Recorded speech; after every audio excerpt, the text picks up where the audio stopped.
कि कन्हैया केवल और केवल मेरे साथ ही नृत्य कर रहे हैं, बाकी किसी के साथ नहीं, क्योंकि कोई एक दूसरे को देख नहीं रही है, सब कृष्ण के साथ केवल नृत्य कर रही है। ऐसा भाव आया तो मन में थोड़ा सा अभिमान हो गया कि मैं बहुत श्रेष्ठ हूं, कन्हैया केवल मुझे मानते हैं, केवल मुझे मानते हैं, मेरे साथ नृत्य कर रहे हैं। ऐसा अभिमान थोड़ा सा हो गया। और भगवान तो यदि थोड़ा भी शेष अभिमान या विकार हृदय में है तो पहले उस विकार को नष्ट करते हैं।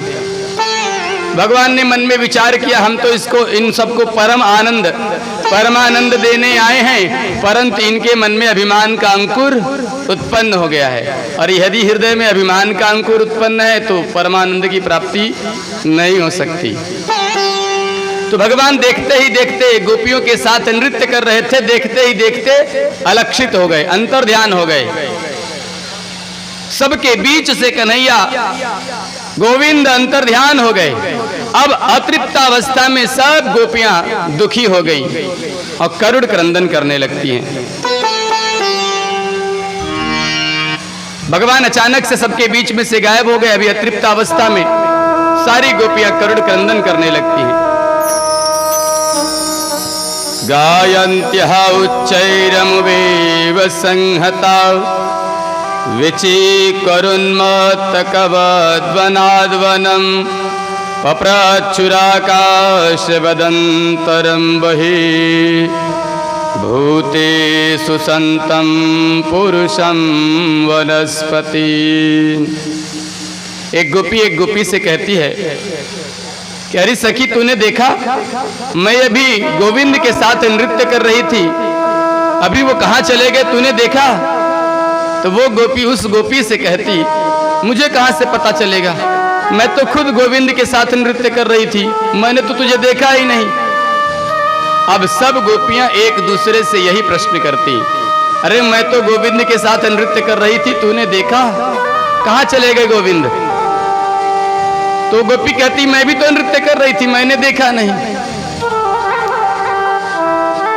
गोपी आपस में इस तरह से पूछने लगती हैं और विरह में भगवान के रोने लगती हैं।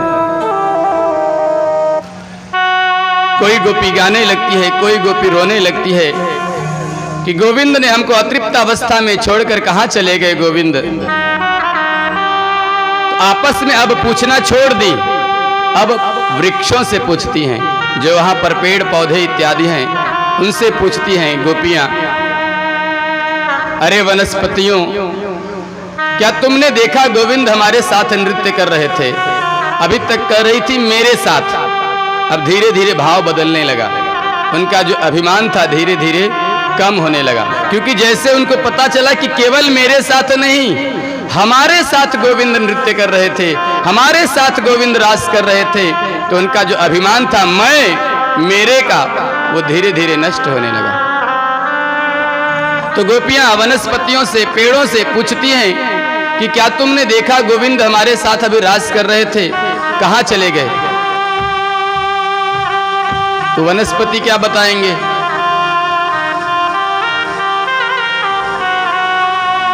तब तक भगवान के चरण चिन्ह दिखाई दिए। अब शरद की पूर्णिमा है, चांद खिली हुई है, तो थोड़ा उजाला है, प्रकाश है, तो भगवान के चरण चिन्ह दिखाई दिए और भगवान के साथ साथ एक और चरण चिन्ह दिखाई दिया। संपूर्ण भागवत में श्री सुखदेव जी ने राधा शब्द कहीं नहीं बोला है, केवल गोपी लिखा है। तो गोपियां आपस में विचार करने लगती हैं कि ये देखो गोविंद के चरण चिन्ह दिखाई दे रहे हैं, परंतु एक और चरण चिन्ह दिखाई दे रहा है, दो जोड़ी चरण चिन्ह।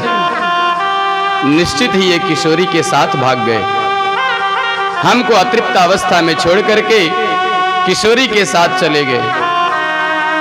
अब इनके मन में थोड़ा सा किशोरी के प्रति ईर्ष्या होने लगी। उनको लगा कि गोविंद हमसे नहीं, केवल किशोरी से प्रेम करते हैं। तो उनके चरण चिन्हों को देखती देखती आगे बढ़ी,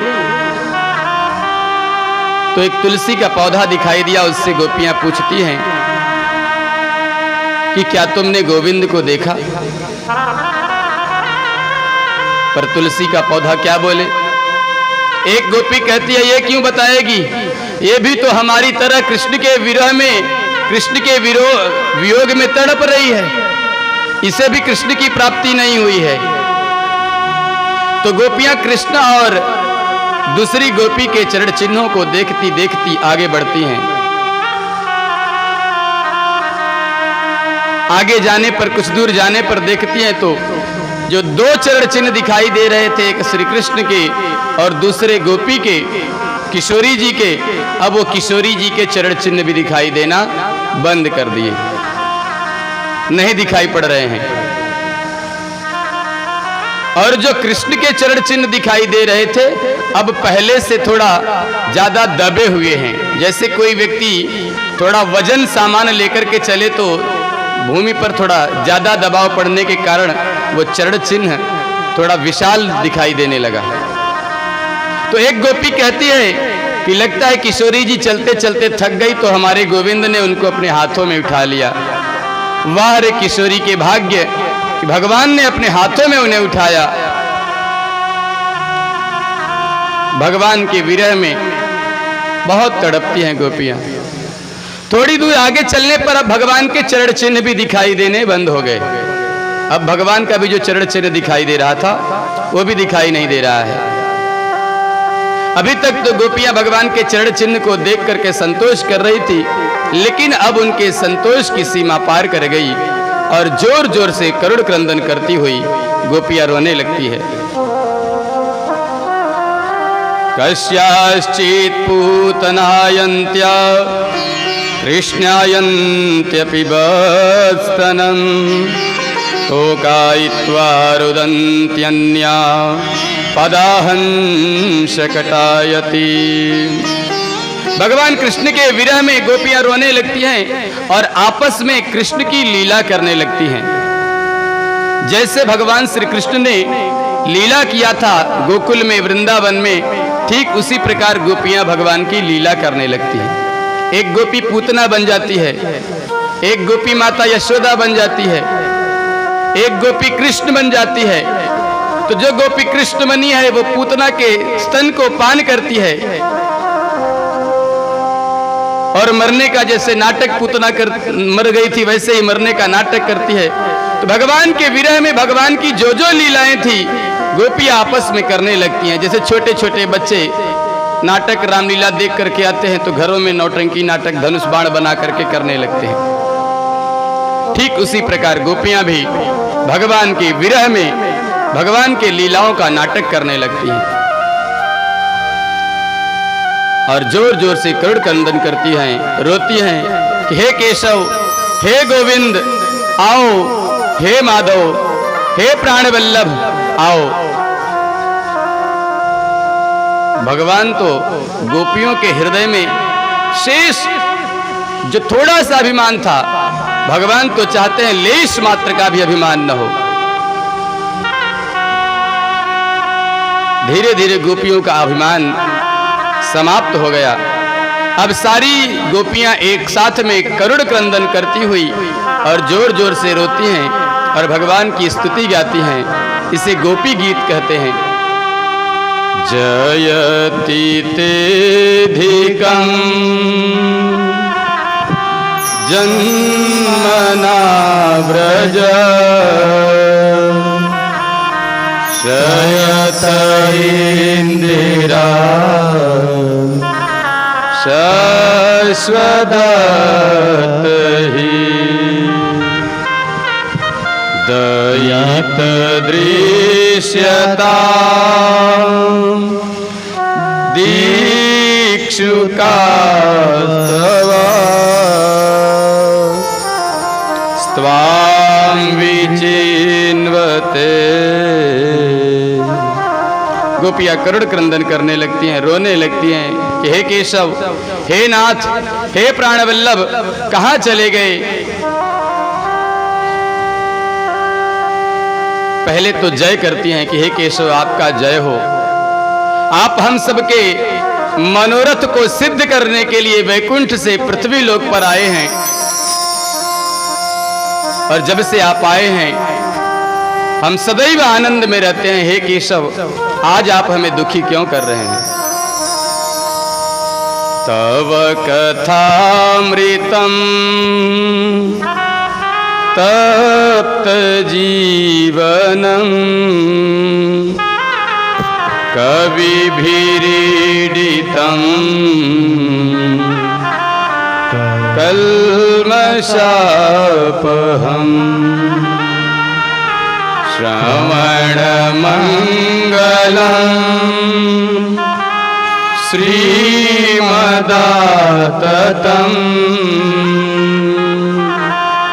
भुवि गृह्णन्ति ते भूरिदा जना। हे केशव, आपकी कथा, केवल आपकी कथा जब मनुष्य की व्यथा को हर लेती है, आज आप हमें आनंद प्रदान कर रहे हैं, तो हमें अतृप्त अवस्था में छोड़ करके क्यों गए? तब कथामृतम तप्त जीवनम, जैसे जीवन तप्त हो, आपकी कथा को सुन करके श्रवण मंगलम, श्रवण करने मात्र से जीवन में मंगल होता है, मनुष्य का कल्याण होता है। हे केशव, आप हमें इस तरह से विरह में मत डालिए। जोर जोर से गोपियां करुण क्रंदन करने लगती हैं, रोने लगती हैं।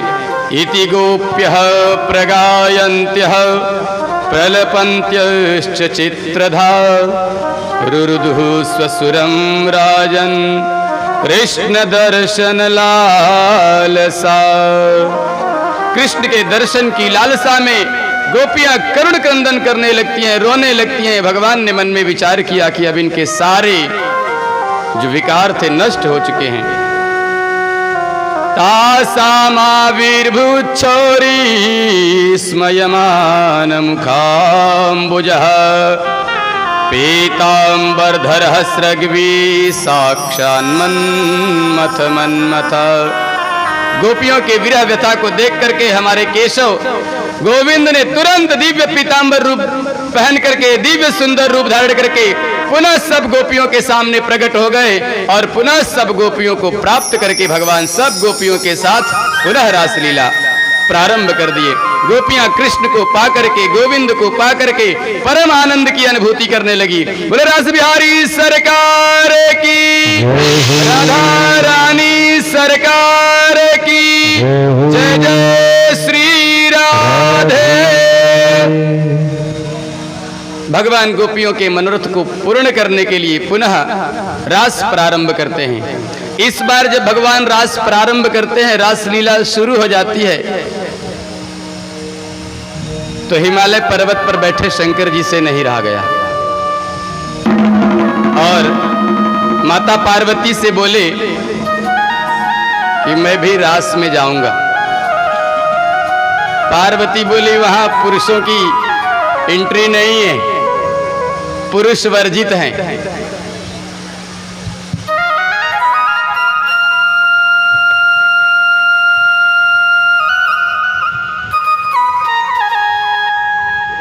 सब दिखा के लेके आ रहे हैं शंकर जी को। शंकर जी बोले नहीं नहीं, कन्हैया का नाम है नटवर। शंकर जी भी किसी नट से कम नहीं है। नटराज नाम है शंकर जी का। कन्हैया का नाम है नटवर और भोलेनाथ का नाम क्या है? नटराज। तो नटवर नाचे और नटराज देखते रह जाएं, ऐसा हो ही नहीं सकता। तो शंकर जी से रहा नहीं गया। एक दिन वो भोले भंडारी, एक दिन वो भोले भंडारी बन करके ब्रजनारी गोकुल में आ गए हैं।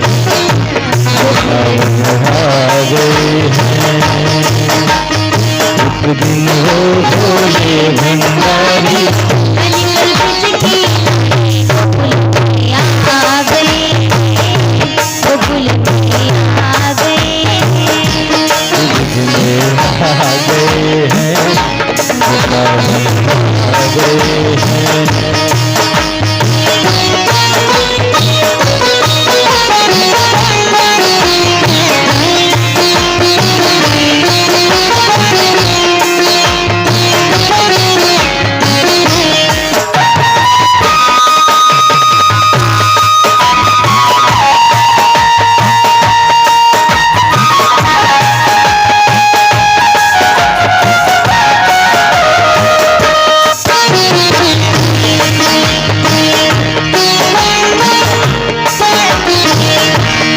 पार्वती से बोले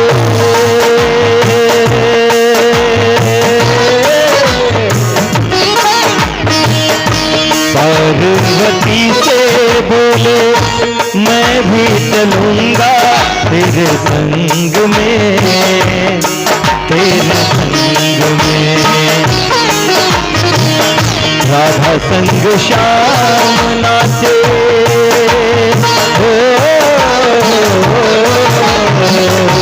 मैं भी नाचूंगा तेरे संग में, तेरे संग में। रास रचेगा ब्रज में भारी, रास रचेगा ब्रज में भारी, मुझे दिखाओ प्यार गोकुल में आ गए।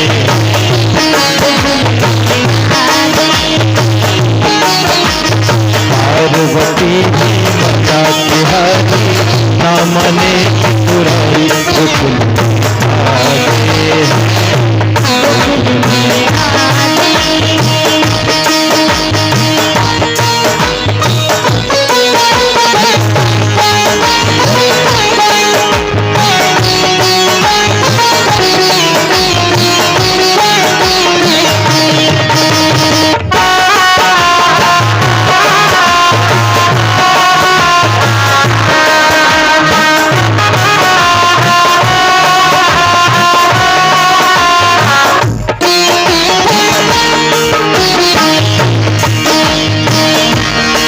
मेरे भोले स्वामी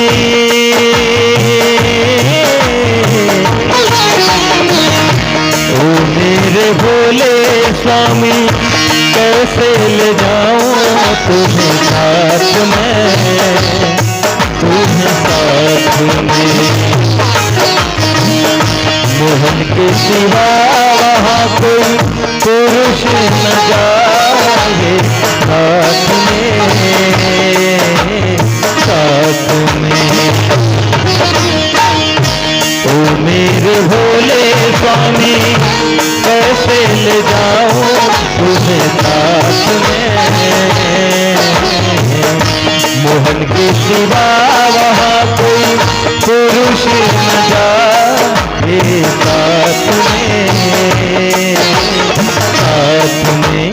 हंसी करेंगी तुझकी नारी, हंसी करेंगी तुझकी नारी, मानो बात हमारी गोकुल में आ गई।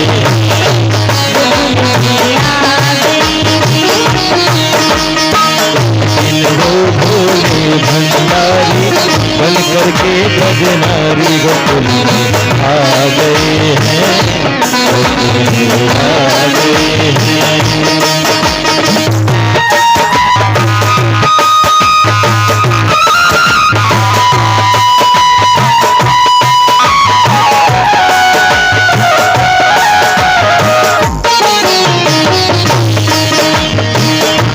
ऐसे बना दो मुझे जाने न कोई इस राज को, ऐसा बना दो मुझको कोई न जाने इस राज को।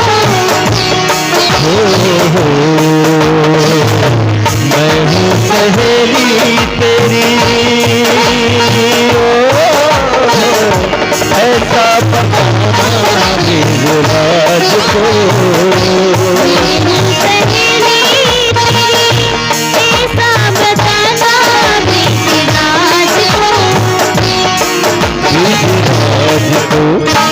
लगा के बिंदु, लगा के बिंदु पहन के साड़ी, चाल चले मतवारी आ गए।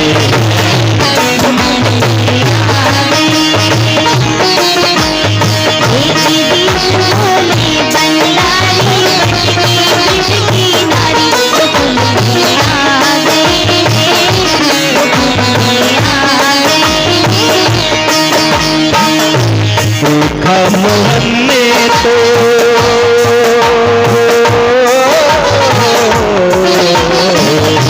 देखा मोहन ने तो हो सब बात रे। समझ गए वो सारी बात रे। ऐसी बजाई बंसी ओ, ऐसी बजाई बंसी सुध बुध भूले भोलेनाथ रे।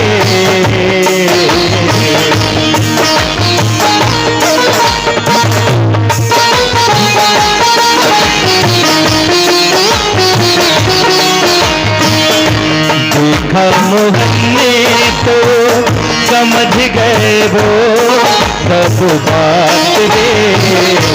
ऐसी बजाई बंसी सुध बुध भूले भोलेनाथ रे। घर से खिसक गई जब साड़ी,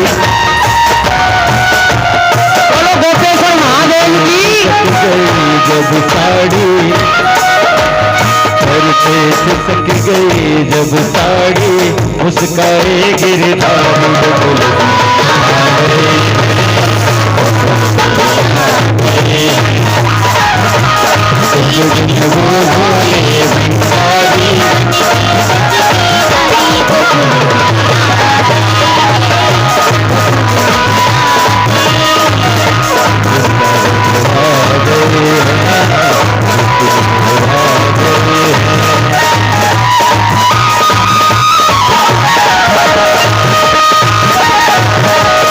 के सखी ने कहा बलिहारी जाओ उस रूप में, उस रूप में दिन तुम्हारे लिए आए मुरारी। उस रूप में, उस रूप में मोहन रूप बना के मुरारी,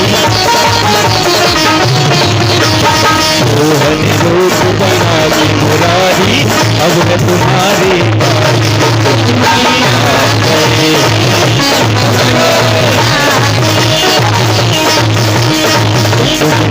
भोले भंडारी बन करके ब्रजनारी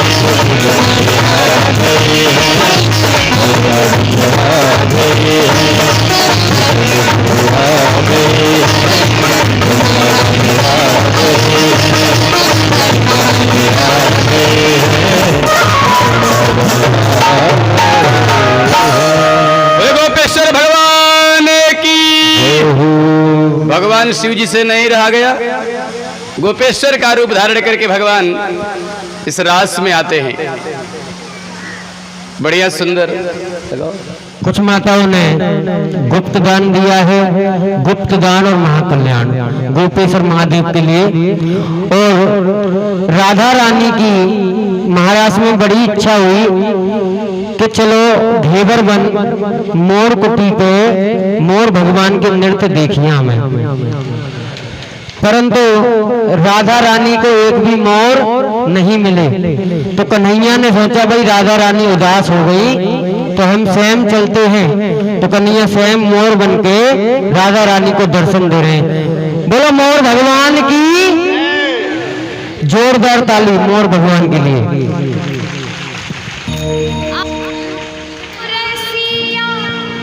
और जो भी हमारे माता बहन भाई बंधु दान दाता जो भी दान दे रहे हैं, बहुत बढ़िया, बीच बीच में देते रहे, हमको भी आनंद आएगा।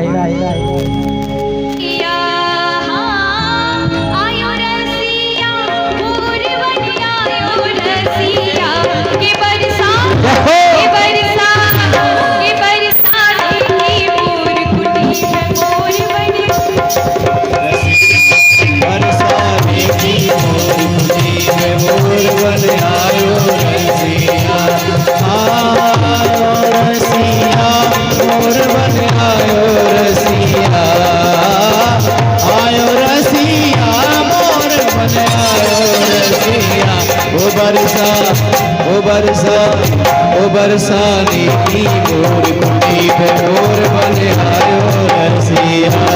बरसाने की मोर कुटी पे मोर बन आयो रसिया।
गोपेश्वर भगवान की, बोले गोपेश्वर भगवान की, राधा बिहारी सरकार की।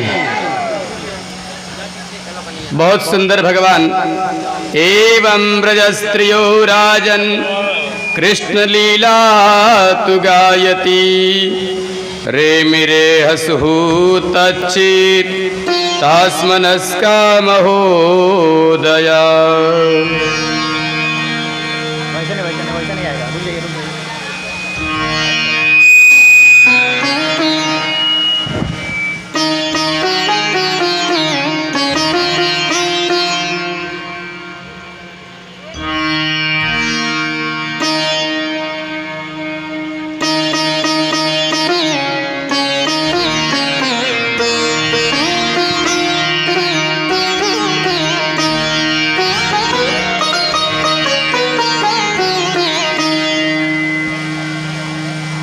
बोले वृंदावन बिहारी लाल की, बोले रास बिहारी सरकार की। भगवान ने सुंदर अपने लीला से गोपियों के मनोरथ को पूरा किया। भगवान ने एक दिन कन्हैया के सखाओं ने, थोड़ा सा आवाज कम कर दी।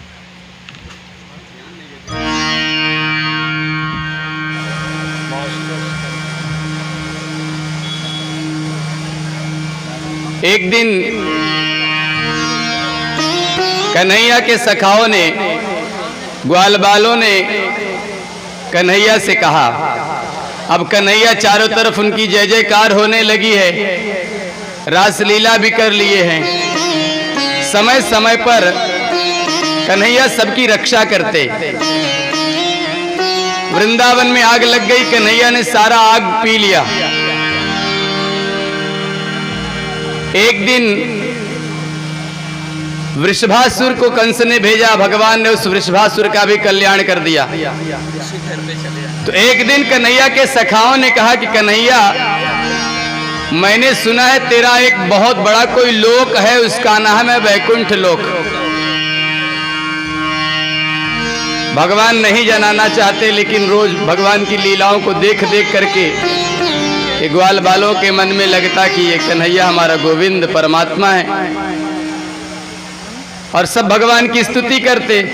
तो एक दिन कन्हैया के सखाओं ने कहा, कन्हैया तेरा वैकुंठ लोक है, हम देखना चाहते हैं।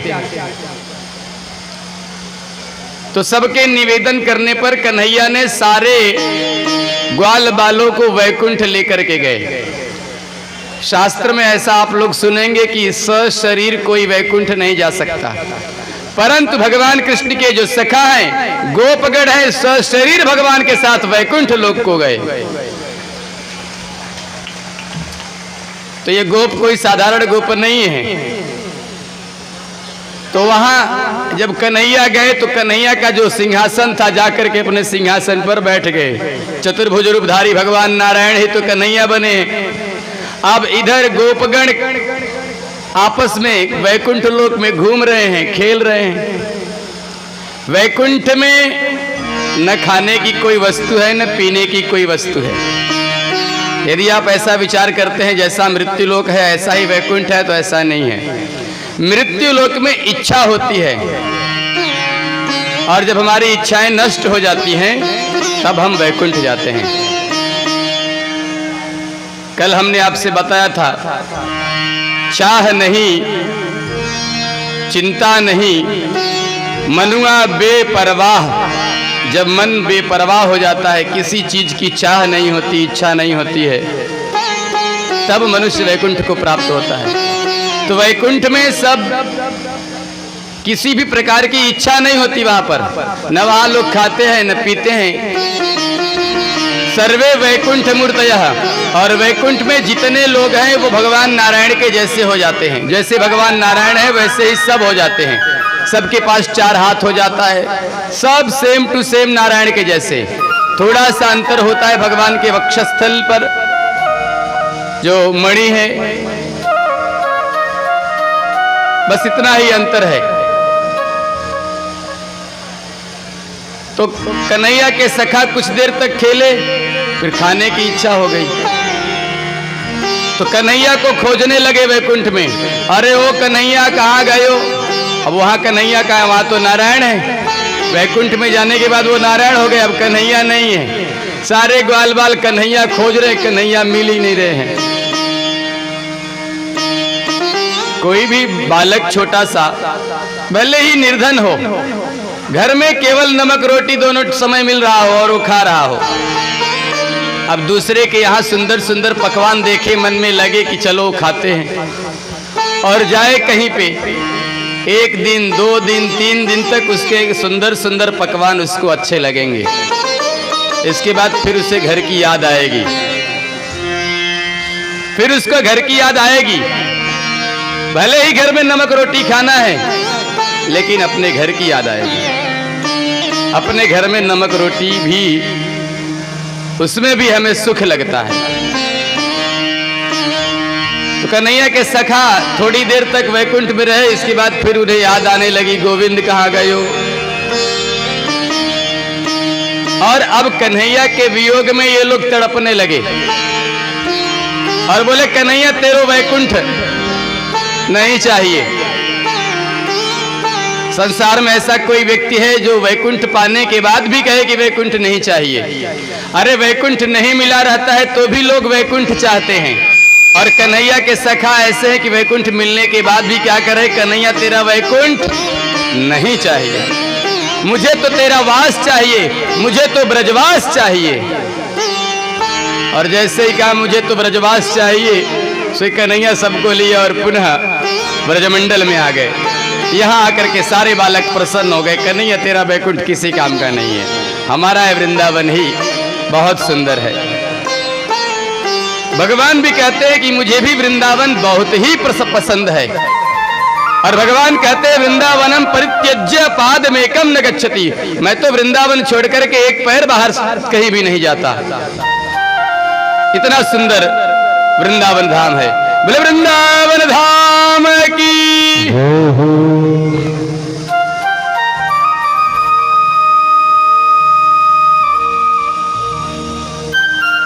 कंस ने बहुत सारे असुरों को भेजा, जितने असुर भेजे कोई वापस नहीं आया। एक दिन केशी और व्योमासुर 2 दैत्यों को कंस ने भेजा। एक का भगवान कृष्ण ने उद्धार कर दिया, एक का बलराम जी ने। गोविंदाय नमो नमः। कंस बहुत चिंता में पड़ गया कि क्या करूं। अभी भी कंस इस विस्मय में है, इस संशय में है कि कृष्ण ही मेरा काल है। अभी उसे ये कंफर्म नहीं है, पर उसे ऐसा लगता है कि सारे बालक तो मारे गए थे, केवल वही शेष है। और तब तक नारद जी आ गए कंस के पास। बोले महाराज कंस क्या बात है, बहुत चिंता में हो? कंस बोले नारद जी आपके चक्कर में सब गड़बड़ हो गया। आपने कमल का फूल ला करके बताया कोई भी गिनो सब 8वां होगा, तो मैंने 6 पाप पहले कर दिए, अब 8वां भी नहीं मिला। एक वृंदावन में है, ऐसा लगता है वही मेरा शत्रु तो नहीं, वही मेरा काल तो नहीं। नारद जी बोले महाराज कंस आपका चिंता बहुत सही है। अब वो रहस्य की बात नारद जी ने कंस को बता दिया। बोले महाराज कंस, ये जो आपके मित्र वसुदेव हैं, इन्होंने आपके साथ कपट किया। इन्होंने वचन दिया था कि सारे पुत्रों को आपको दे देंगे, लेकिन 7वां इनका जो पुत्र गर्भ देवकी के गर्भ में था वो नष्ट नहीं हुआ था। योग माया के सहारे रोहिणी के यहाँ पुत्र जो बलराम है वो कंस के वसुदेव के 7वें पुत्र हैं, और जो यशोदा के यहाँ नंद बाबा के यहाँ कृष्ण है वो देवकी के 8वें पुत्र हैं। वसुदेव ने तुम्हारे साथ छल किया, रात्रि में ये वहां ले जाकर के अपना पुत्र रख दिया और वहां से उनकी पुत्री को लाए। सारी रहस्य की बात नारद जी ने कंस को बता दी। कंस अब और भय खाने लगा, क्या करूं? तो नारद जी ने कहा डरने की जरूरत नहीं है, अभी तक तुम दैत्यों को भेजते हो एक एक करके, और वहां दो दो हैं, सबका कल्याण कर देते हैं। अब थोड़े ही बचे हो, एक एक भेजोगे, धीरे धीरे सब खत्म हो जाएंगे। एक काम करो, उसे यहां बुलाओ और सब मिल करके एक साथ उसका ही कल्याण कर दो। कंस बोला, बहुत सही उपाय बताया आपने। नारद जी बोले, नारायण नारायण। इतना बता करके नारद जी चले गए। कंस को और चिंता होने लगी।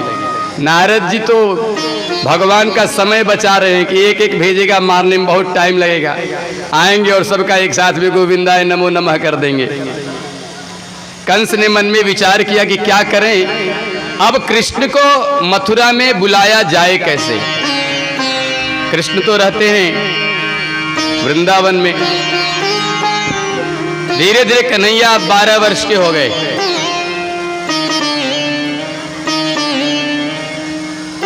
तो नंद बाबा के एक मित्र हैं, नाम है अक्रूर। तो कंस ने एक आपातकाल मीटिंग बुलाया और सब जो असुर, उनके सखा, उसके सगे संबंधी जितने लोग थे सबको बुला करके मीटिंग किया कि क्या किया जाए। हमारा काल, हमारा शत्रु वो नंद का लाला, यशोदा का जो लाला है वही है। नारद जी बता गए।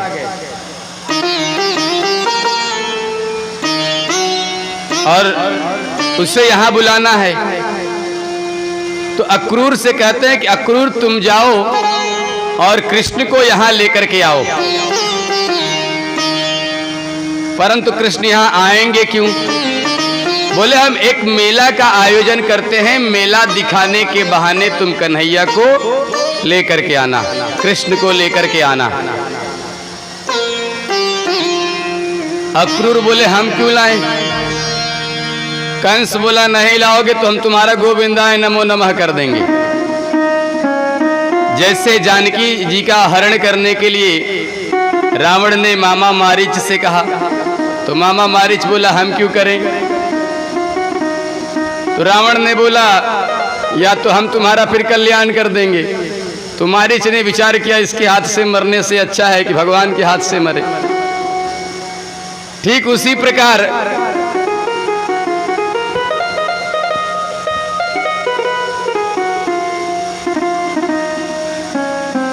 अक्रूर ने विचार किया कि चलो गोविंद को लेकर के आते हैं। अक्रूर ये बात जानते थे कि इतने सारे राक्षसों का संहार करने वाला कोई साधारण नहीं है। क्या बिगाड़ लेगा ये कंस? अक्रूर कृष्ण को लेने के लिए मथुरा से वृंदावन चल पड़ते हैं अपने रथ पर बैठ करके, और भगवान कृष्ण का चिंतन करते हुए जाते हैं।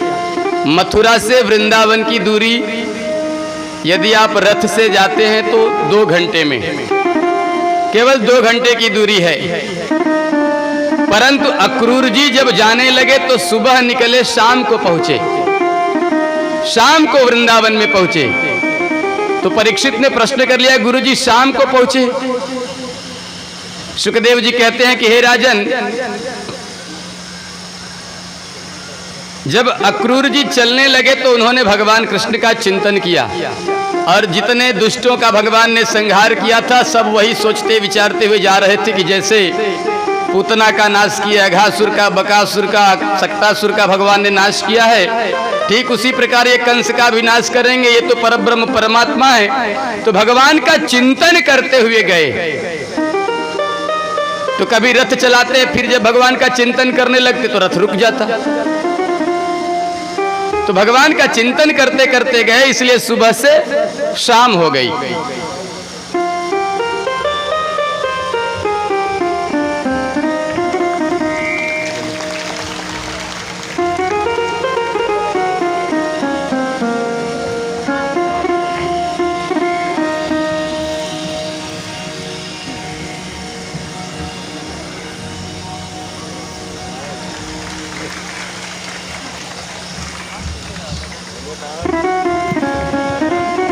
राधे राधे। आवाज बहुत हल्की आ रही है।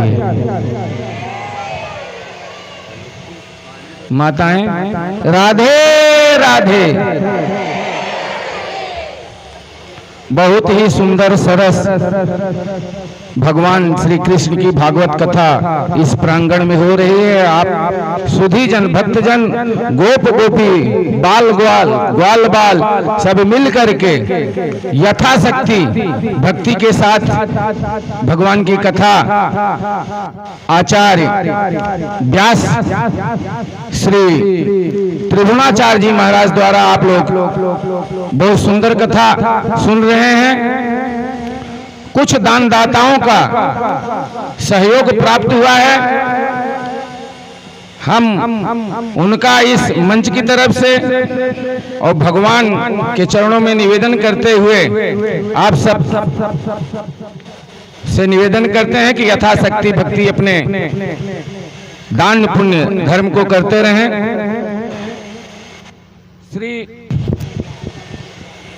श्री रविशंकर पांडे जी के द्वारा 501 रुपए का दान प्राप्त हुआ है। श्रीमती मीरा दुबे जी के द्वारा 301 रुपया।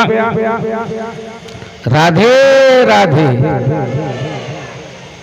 कन्हैया की लीला में अपनी सहभागिता मां यशोदा के रूप में परिणित करने वाले श्री विष्णुकांत ओझा की माताजी के द्वारा 11,000 रुपए का दान प्राप्त हुआ है। शैलेश शर्मा की तरफ से 251 रुपया। चंद्रकांत सिंह के द्वारा 501 रुपया। हम सभी भक्तों को भगवान से निवेदन करते हैं कि उनके ऊपर, उनके परिवार के ऊपर, कुटुंबियों के ऊपर ऐसे ही कृपा बनी रहे, अपने दान धर्म को करते रहें। एक बहुत छोटा सा निवेदन है। दिनांक 23 तारीख को यहाँ पर भंडारा है। जैसा कि पूर्व संकल्पित नहीं, फिर भी इतनी सरस कथा हो रही। भगवान 56 प्रकार के भोग पा रहे हैं, पवा रहे हैं। यथाशक्ति भक्ति इन भक्तों के द्वारा आप सबके माध्यम से यहाँ दिनांक 23 तारीख को भंडारा है। सबसे निवेदन है कि अधिक से अधिक संख्या में अपने अगल बगल के पड़ोसियों को भी लेकर के आएं। एक छोटा सा निवेदन ये है कि भंडारे में दाल, चावल, आटा, जो भी भंडारा का स्वरूप है, उसमें बहुतायत भक्त जो चावल ला रहे हैं, 2 प्रकार की माताएं आप लोग शक्ति स्वरूपा हैं, अन्नपूर्णा है, आप लोगों को पता है। अलग अलग क्वालिटी के यदि चावल दान में आ गए, जैसे कोलम आ गया, बासमती आ गया, XYZ कुछ भी आ गया, उनको अगर एक साथ में पकाया जाए तो कोई जो है पक जाएगा पहले, कोई कच्चा रहेगा, कोई रीझ जाएगा। इसलिए उन सभी दानदाताओं से निवेदन है कि चावल और दाल, जैसा कि कमेटी स्व कमेटी निर्धारित ऐसा निर्णय लिया गया है, निवेदन है कि आटा, आलू इत्यादि, शक्कर, तेल, नमक, ये जो सब में मिक्स हो सकता है, वो आप कहीं से भी लें, कहीं पर भी करें। लेकिन चावल का जो मूल्य है, जो भी आपका संकल्पित है, 5 किलो 10 की गोविंद को लेने के लिए अक्रूर आते हैं। सुबह के निकले शाम को पहुंचते हैं, और जैसे ही पहुंचते हैं वृंदावन में, भगवान कृष्ण तो समझो प्रतीक्षा कर रहे थे अक्रूर जी का। अक्रूर जी आए थे पहले नंद से मिलने के लिए, लेकिन कन्हैया पहले आके खड़े हो गए। बोले, चाचा जी, हमारे घर वालों को पता नहीं चलना चाहिए कि कंस ने हमें मारने के लिए बुलाया है। बस खाली मेले की बात करना, दूसरी बात मत करना, नहीं तो जाने नहीं देंगे।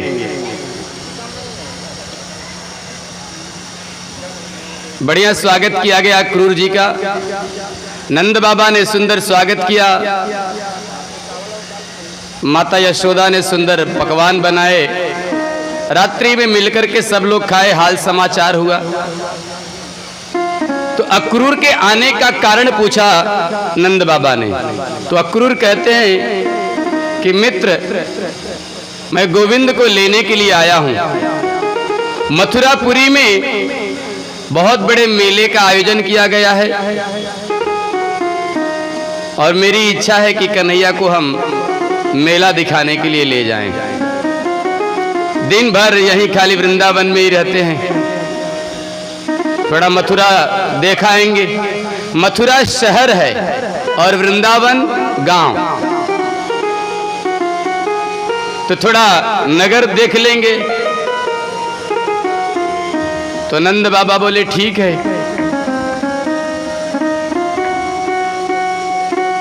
यशोदा से पूछ लीजिए। और जैसे ही यशोदा से पूछते हैं, यशोदा सीधा मना कर देती है, मेरा लाला मेला नहीं देखेगा, पर ये वृंदावन छोड़ करके, हमारा घर छोड़ करके कहीं नहीं जाएगा। बहुत निवेदन करते हैं अक्रूर जी, परंतु माता यशोदा कहती है, मैं एक सेकंड के लिए अपने कन्हैया से दूर नहीं रह सकती। मेला देखने में तो 2 दिन लगेंगे, कल जाएगा तो मेला देखेगा, परसों तो नरसों आएगा, पता नहीं कब आएगा। मैं एक सेकंड के लिए कन्हैया से दूर नहीं हो सकती। यशोदा ने मना कर दिया। भगवान ने मन में विचार किया कि मैया नहीं जाने देगी, तो थोड़ा सा नाटक किए। अरे मैया, तू नहीं चाहती कि तेरा लाला प्रसन्न रहे, तेरा बेटा खुश हो, तू नहीं चाहती क्या? यशोदा कहती है, बेटा तेरे खुशी के लिए तो मैं सब कुछ करती हूँ, बता क्या बात है, ऐसा क्यों कर रहा है? कन्हैया ने बोला, मैया मेरी इच्छा है मेला देखने जाने की, तो क्यों मना कर रही है? यशोदा समझ गई कन्हैया के भाव को, बोली नहीं कन्हैया। फिर कन्हैया वही बात बोले कि क्या मैया तू नहीं चाहती कि तेरा लाला खुश रहे? यदि तू चाहती है तो मुझे जाने दे। अपने बालक के इस हठ पर माता यशोदा अपने हृदय पर पत्थर रख करके कन्हैया को जाने के लिए हाँ बोल देती है। पहले तो अक्रूर से खूब मनाती है कि आप चले जाओ, हम गोविंद को नहीं भेजेंगे, परंतु भगवान स्वयं चाहते हैं जाना। मैया यशोदा रोने लगती है। तब तक कन्हैया के कुछ सखा आ जाते हैं और उनको जैसे ही पता चलता है कि कन्हैया वृंदावन छोड़कर मथुरा जाएगा, नहीं जाने देंगे। कन्हैया बोले, तुम लोग चिंता मत करो, तुम भी हमारे साथ चलो मेला देखने। सारे बच्चे खुश हो गए, हाँ हाँ चलो, तब ठीक है। अब ये बात कि कन्हैया वृंदावन छोड़ करके मथुरा जाएंगे, धीरे धीरे पूरे वृंदावन में रात ही रात में फैल गई। गोपियों से नहीं रहा गया। रात भर गोपियों को नींद नहीं आई। आधी रात को पता चली तो आधी रात को किसके घर में जाएं? सुबह सुबह जल्दी उठे सब लोग, भगवान भी जल्दी उठे। सारे ग्वाल बाल कृष्ण के साथ मथुरा जाने के लिए तैयार हो गए। कन्हैया भी तैयार हो गए और अक्रूर जी रथ पर बैठा करके कन्हैया को लेकर जाने लगे। और नंद बाबा सारे ग्वाल बालों को इकट्ठा करके कई बैलगाड़ी बनाए गए बढ़िया, और सब बैलगाड़ी में बैठ करके जाने लगे। और गोपियां आकर के रास्ते में रथ के सामने लेट गई कि हम गोविंद को नहीं जाने देंगे, हम अपने प्राण वल्लभ को वृंदावन से कहीं नहीं जाने देंगे। गोपी आकर के रास्ते में करुण क्रंदन करने लगती हैं, रोने लगती हैं, गाने लगती हैं, रास्ता ही नहीं छोड़ती। कन्हैया ने वचन दिया, गोपियों चिंता मत करो, आज जा रहा हूं, कल मेला देखूंगा और परसों वापस आ जाऊंगा। यही वचन कन्हैया ने अपनी माँ को भी दिया था कि मैया तू रो मत, चिंता मत कर, आज जा रहा हूं, कल मेला देखूंगा, परसों आ जाऊंगा। तब माता ने आने दिया था। और वही बात भगवान गोपियों से कह रहे हैं कि आप लोग जाने दीजिए, आज जा रहा हूं, कल मेला देखूंगा, परसों आ जाऊंगा, चिंता मत करो। जब भगवान ने सांत्वना दिया कि परसों आ जाऊंगा, वचन दिया, तब गोपियां आपस में कहती हैं कि जब कन्हैया कह रहे हैं कि परसों आ जाएंगे, तो रास्ता देती है जाने के लिए, अपने मन को मार करके रास्ता देती हैं। गोविंद को लेकर के अक्रूर जी आगे चलते हैं, और जैसे ही थोड़ा दूर आगे बढ़े, इधर गोपियों का रुदन, माता यशोदा का रुदन, ये सब देख करके अक्रूर के मन में एक भाव उत्पन्न हो गया, प्रेम का भाव। अभी तक अक्रूर भगवान को भगवान समझते थे, परंतु जैसे ही गोपियों के करुण क्रंदन को देखा, माता यशोदा के रुदन को देखा, उनके मन में दूसरा भाव हो गया, वात्सल्य का भाव जग गया, और विचार करने लगे कि मैं बहुत बड़ा पापी हूं। कंस ने गोविंद को मारने के लिए बुलाया है और मैं इन्हें मरवाने के लिए ले जा रहा हूं, मुझसे बड़ा तो संसार में पापी कोई नहीं है। अरे इन गोपियों के प्राण वल्लभ को, इनसे मैं अलग करके वहां ले जाकर के मैं कौन सा सुख को प्राप्त करूंगा। मन में उनके वात्सल्य का भाव जग गया और इस तरह से विचार करने लगे। थोड़ा दूर तक रथ चलाते, फिर रुक जाते, नहीं नहीं, मैं गोविंद को यहीं छोड़ देता हूं, कंस मुझे मार देगा चलेगा, परंतु मैं गोविंद को कंस के पास नहीं ले जाऊंगा। भगवान ने विचार किया कि लगता है चाचा जी के हृदय में संदेह उत्पन्न हो गया है। तब तक यमुना का तट आया। अक्रूर जी बोले, कन्हैया थोड़ा स्नान कर लूं। अब सुंदर नदी का स्नान करना किसको नहीं अच्छा लगता।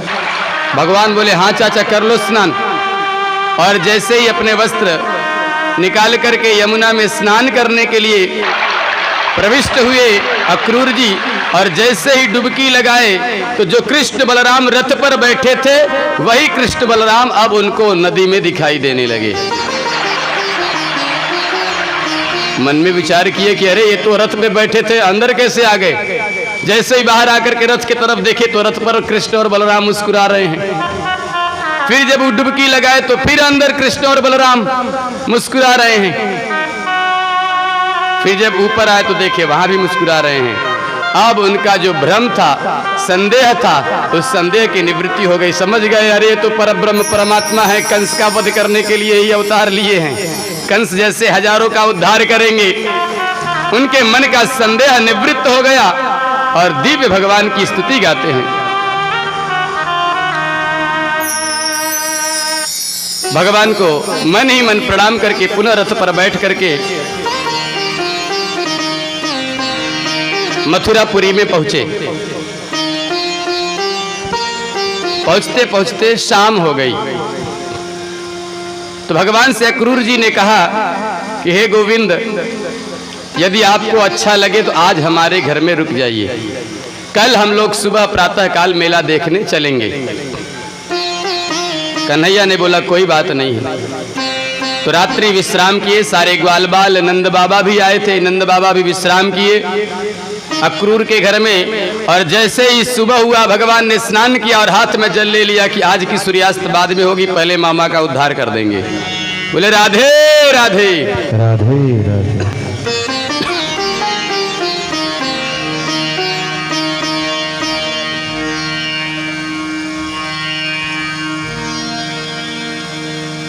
सारे ग्वाल बाल, कन्हैया, अक्रूर जी, नंद बाबा जी अब मथुरा जो शहर है देखने के लिए निकल पड़े।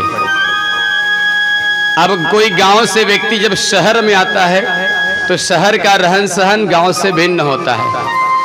गांव में वो तो उठे, लुंगी लगाए, गमछा रखे, चल दिए, चाहे कोई आए जाए कोई मतलब नहीं। गांव है, अपना घर है। लेकिन शहर में अपने घर से निकलने से पहले नहाएंगे, धोएंगे, बढ़िया सुंदर सुंदर कपड़ा पहनेंगे, शर्ट पैंट इन करेंगे, स्प्रे स्प्रे मारेंगे, फिर घर से बाहर निकलते हैं। लेकिन गांव में जैसे हैं ऐसे ही चल देते हैं। तो कन्हैया के सखाओं ने कहा कि अरे कन्हैया, इस शहर में मथुरापुरी में तो सब सुंदर सुंदर कपड़े पहने हैं, सब सुंदर सुंदर आभूषण पहने हैं, और हमारे देख सब गंदे हैं, कहीं फटा है, कहीं सिलटा है, कहीं दुपटा है,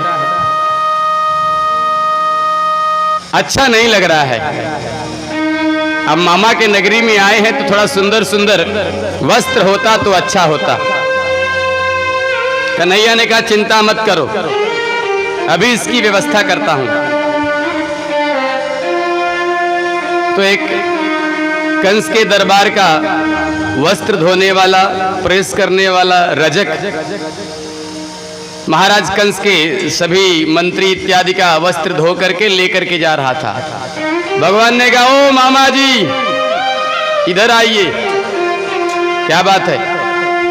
अभी हमारे छोटे छोटे सखा हैं, इनके वस्त्र अच्छे नहीं हैं और इनके मन में इच्छा है कि सुंदर सुंदर वस्त्र हो।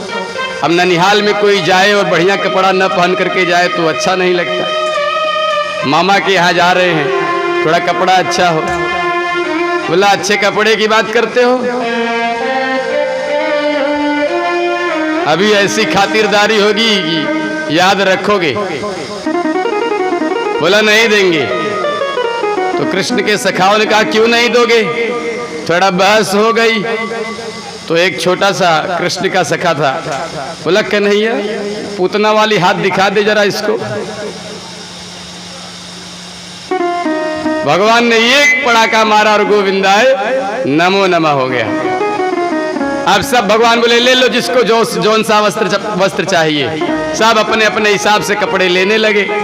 अब ये कपड़े बड़े बड़े और कृष्ण के सखा छोटे छोटे, तो पहने तो बढ़िया बढ़िया कपड़ा, लेकिन किसी का यहाँ तक हाथ पैजामा रोड साफ कर रहा है। तो एक सखा ने बोला कन्हैया कपड़े तो सुंदर मिले पर ऐसा लग रहा जैसे मंगनी का मांग, ये दूसरे का जैसे मांग करके लाया, अच्छा नहीं लग रहा है। कन्हैया ने कहा इसकी व्यवस्था कराते हैं।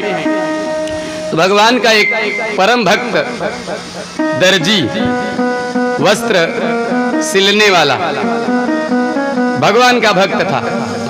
भगवान उसके पास गए और बोले कि जैसे उसने भगवान को देखा प्रणाम किया। भगवान बोले हमारे सखाओं के वस्त्र उनके अनुकूल बना दीजिए। तो उसने सबके वस्त्र सिल करके सबके अनुकूल बना दिया। अब सुंदर सुंदर वस्त्र पहन लिए। बोले कन्हैया अब अच्छा लग रहा है, अब हम भी शहरी लग रहे हैं। नहीं तो शहर के लोग कहते कहां से आ गए ये लोग। पर कन्हैया एक बात बताऊं? कन्हैया ने बोला बोलो। बोले बढ़िया चंदन नहीं लगा है। ब्रजवासी छापा छुआ चंदन लगाते हैं, जब तक माथा पूरा रंग न जाए चंदन से मजा नहीं आता उनको। कन्हैया ने कहा इसकी भी व्यवस्था करते हैं। बोले खाली चंदन की नहीं, बढ़िया माला भी, बढ़िया माला, सुगंधित माला होना चाहिए। कन्हैया ने कहा दोनों की व्यवस्था करता हूं। तो एक माली मिले, भगवान के भक्त थे, सबको भगवान ने माला पहनाने के लिए निवेदन किया। उसने सबको बढ़िया सुंदर सुंदर माला पहनाया। एक तिवक्रा नाम की कुब्जा जा रही थी, जो कंस के यहाँ जाकर के महाराज कंस को प्रतिदिन तिलक लगाती थी। चंदन घस करके ले जाती और महाराज कंस को तिलक लगाती। उसके चंदन से बहुत सुगंध आती। वो जा रही थी, 3 जगह से टेढ़ी थी, कुरूप थी। तो भगवान ने पीछे से आवाज दिया अरे ओ सुंदरी। उसने ध्यान नहीं दिया, क्योंकि ये शब्द उसने अपने लिए पहली बार सुना।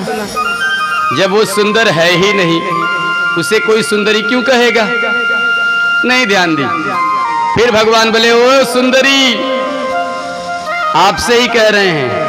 जब पीछे मुड़कर देखी तो भगवान बुला रहे थे। उसके मन में करुणा आ गया कि मुझे सुंदरी कह रहे हैं। आकर के बोली कि मैं आपको सुंदरी लग रही हूं? किधर से, किस एंगल से आपको मैं सुंदरी दिख रही हूं? भगवान ने कहा तुमने अपने हाथ से जो चंदन घिसा है, इस चंदन से इतना सुंदर सुगंध आ रहा है। तो ये जो तुम्हारा बाहर का सुंदरता है, मैं इसकी बात नहीं कर रहा हूं, तुम्हारे मन की सुंदरता की बात कर रहा हूं। बाहर का कितना भी आप सुंदर बन जाइए, यदि आप अंदर से सुंदर नहीं है तो आप सुंदर नहीं है। बहुत प्रसन्न हो गई। बोली बताइए हमारे लिए क्या आदेश है। बोले हम लोगों की इच्छा है कि ये चंदन घिस करके ले जा रही हो, हमको लगा दो। कुब्जा बोली मेरे भी मन में यही इच्छा हो रही है कि आज मैं चंदन आपको लगा दूं। और सुंदर उसने भगवान को तिलक लगाया, भगवान के सारे सखाओं को तिलक लगाया। भगवान प्रसन्न हो गए। बोले जब हम प्रसन्न होते हैं तो कुछ कल्याण भी करते हैं। तो भगवान ने अपने पैर के अंगूठे से उस कुब्जा के अंगूठे को दबाया और अपने हाथ को उसके ठोड़ी पर लगाया और ऐसे उठा दिए, जो 3 जगह से टेढ़ी थी सीधी हो गई। और जैसे उसके सिर पर भगवान ने हाथ फेरा, सुंदरी हो गई। भगवान ने कहा कि मैंने सुंदरी कहा है ना, तो आज मैं सचमुच तुमको सुंदरी बनाऊंगा। तो उसे सुंदरी बना दिया भगवान ने। भगवान के चरणों में प्रणाम की और भगवान से मिलने की आशा लेकर के वहां से आगे गई। भगवान आगे बढ़े। इधर कंस सुंदर धनुष यज्ञ का आयोजन, मल्ल युद्ध का आयोजन किया। कृष्ण के स्वागत के लिए दरवाजे पर एक हाथी को मदिरा पिला करके स्थापित कर दिया था कि जैसे ही कृष्ण आएंगे पहले गजराज से हाथी से उन्हें हम मरवा देंगे। और बड़े बड़े योद्धा को दरवाजे पर खड़ा करके रखा था। और कंस को धीरे धीरे अब दिन में भी काल दिखाई देने लगा। जब काल समय नजदीक आता है तो मनुष्य की बुद्धि भ्रष्ट हो जाती है और उसे अपना काल चारों तरफ दिखाई पड़ता है। अब ये भयभीत कंस कुछ भी दिखे उसमें उसे कृष्ण दिखने लगा। आप किसी वस्तु का, किसी व्यक्ति का जितना ज्यादा चिंतन करेंगे वो व्यक्ति, वो वस्तु आपको सब में दिखाई देने लगेगा। इसीलिए भक्त हमेशा भगवान का चिंतन करते हैं तो उन्हें सब में भगवान दिखाई पड़ते हैं। और जिसे सब में भगवान दिखाई पड़े वही तो वास्तव में भक्त है। आज कंस प्रतिदिन भगवान का चिंतन करता तो चिंतन करते करते सब उसे कृष्ण ही दिखाई दे रहे हैं। दाल में पड़ा जीरा काली दिखाई पड़ता तो बोलता अरे कृष्ण आ गया क्या। इतना भयभीत कृष्ण कृष्ण कृष्ण कृष्ण जपने लगा। हमने आपको बताया कि किसी भी प्रकार से भगवान का नाम लेंगे आपका उद्धार होगा। यदि प्रेम से लेंगे तो भी, ईर्ष्या से लेंगे तो भी, हंसी मजाक में लेंगे तो भी, कैसे भी भगवान का नाम जपना मनुष्य का उद्धार होता है। गोप्य कामात भयात कंसः, कंस ने भय से भगवान का चिंतन किया। अब उसका चिंतन और बढ़ने लगा, डरने लगा। तो चाणूर ने, मुष्टिक ने उसको सांत्वना दी कि चिंता मत करो, अभी हम लोग हैं। अब जैसे ही मथुरापुरी के सामने भगवान पहुंचे, अक्रूर जी से इशारे में कह दिया कि अब इन सबको भेजो यहां से। अक्रूर जी आकर के नंद बाबा से वही रहस्य बताते हैं जो नारद जी ने कंस को बताया था। अक्रूर जी कहते हैं कि हे मित्र नंद बाबा, ये गोविंद आपका पुत्र नहीं है। गोविंद आपका पुत्र नहीं है, ये वसुदेव और देवकी के पुत्र हैं। जो आकाशवाणी हुई थी कंस के लिए, देवकी वसुदेव का 8वां गर्भ इसका काल होगा, ये वही काल श्री कृष्ण है। रात्रि के समय में आपके यहां तो पुत्री हुई थी। नंद बाबा को यह बात पता थी। नंद जब कर देने गए थे तो वसुदेव से बोले कि आपके बहुत सारे पुत्र हुए थे, अंतिम में पुत्री हुई थी, कंस ने उसे भी मार दिया। वही बात कर रहे हैं अक्रूर जी की नंद बाबा आपके यहाँ 8 पुत्री हुई थी। वसुदेव के यहाँ कृष्ण का जन्म हुआ था, ये ले जा करके आपके पुत्री को ले आए और अपने पुत्र को आपके यहाँ रख दिए। वो सारे रहस्य की बात आज अक्रूर जी नंद बाबा से बताए। 12 वर्ष 56 दिन के बाद नंद बाबा को ये ज्ञात हुआ कि कृष्ण मेरा पुत्र नहीं है। बहुत दुखी हुए नंद बाबा, मन में बहुत वेदना होने लगी, करुण क्रंदन करने लगते हैं, बहुत दुखी होते हैं। अक्रूर जी उन्हें सांत्वना देते हैं कि प्रकृति जो चाहती है वही होता है, जैसा भगवान चाहते हैं वैसा ही होता है, भगवान की ऐसी इच्छा थी इसलिए ऐसा हुआ है, आप दुखी मत होइए। अक्रूर जी सांत्वना देते हैं। नंद बाबा कहते हैं, मित्र अक्रूर, मैं इसलिए दुखी नहीं हूं कि कृष्ण मेरा पुत्र नहीं है, और मैं इसलिए भी दुखी नहीं हूं कि मैं कृष्ण को छोड़ करके आज मुझे वापस जाना पड़ेगा खाली हाथ। मैं दुखी इसलिए हूं कि यदि मैं खाली हाथ गया तो यशोदा मर जाएगी। कृष्ण मेरा पुत्र नहीं है, मुझे इस बात का दुख नहीं है, मैं खाली हाथ जाऊंगा मुझे इस बात का दुख नहीं है, पर जब मैं घर पहुंचूंगा और यशोदा पूछेगी कि कन्हैया कहाँ गया, और जब मैं बताऊंगा कि कन्हैया नहीं है तो यशोदा मर जाएगी। अक्रूर बहुत सांत्वना देते हैं। नंद बाबा सारे ग्वाल बालों को लेकर के वहां से पुनः वापिस आ जाते हैं। भगवान कृष्ण बलराम के साथ में मथुरापुरी में आगे बढ़ते हैं, और जैसे ही द्वार पर पहुंचते हैं तो कुवलिया पेड़ हाथी मदिरा पान करके कृष्ण को मारने के लिए खड़ा है।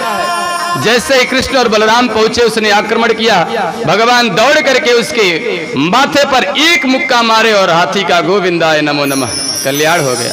फिर बलराम और कृष्ण ने उसके दोनों दांतों को उखाड़ करके जितने वहां पर सैनिक थे कंस के, सबका गोविंद ने कल्याण कर दिया।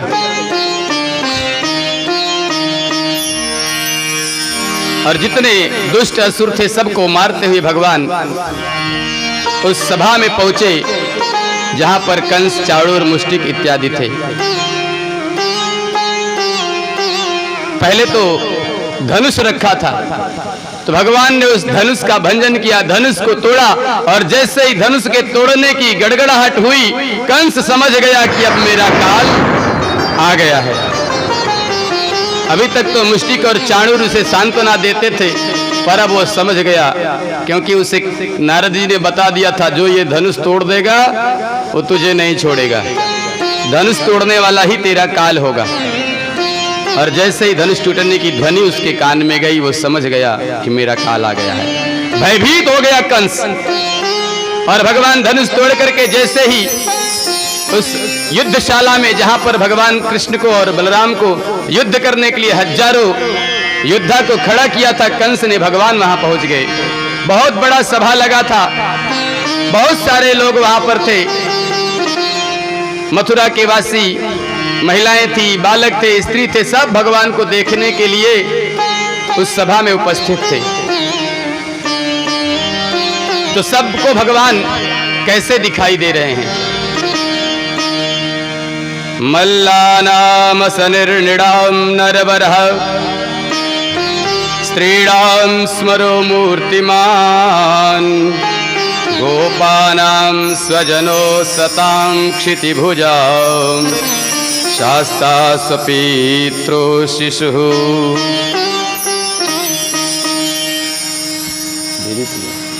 जाकी रही भावना जैसी, जाकी रही भावना जैसी, जाकी रही भावना जैसी, जाकी रही भावना जैसी।